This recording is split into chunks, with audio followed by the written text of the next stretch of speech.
Hello, welcome to AutoX. My name is Karan Mathur and this is the new updated 2025 Bajaj Pulsar NS400Z.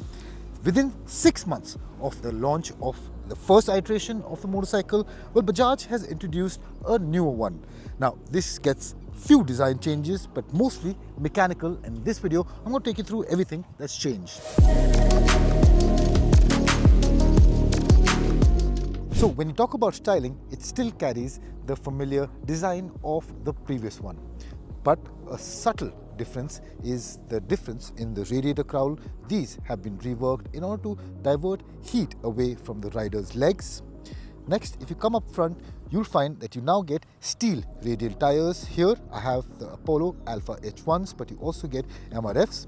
You get steel radials at the front and you also get steel radials at the back. The next change is in the braking department because you now get sintered brake pads, of course, at the front and also at the back, whereas previously what you had was organic brake pads.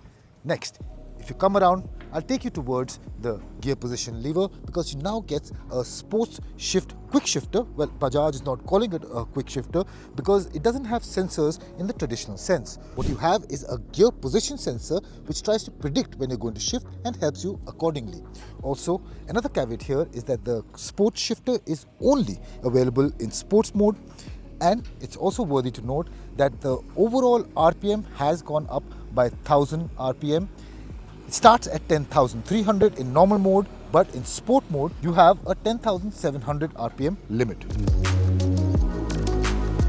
Then the biggest change happens to be with the mechanicals because this 373cc engine has been completely reworked. It now gets forged pistons, it gets improved valve train, it gets improved cam timing, and even the air intake duct has been reworked, but of course the air box remains the same size.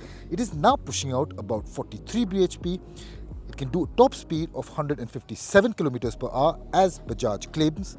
And if I have to talk about acceleration times, well, you can do 0 to 60 in 2.7 seconds, which is 0.5 seconds faster than the older one, and 0 to 100 can be achieved in 6.4 seconds, which is 0.9 seconds faster than the previous one.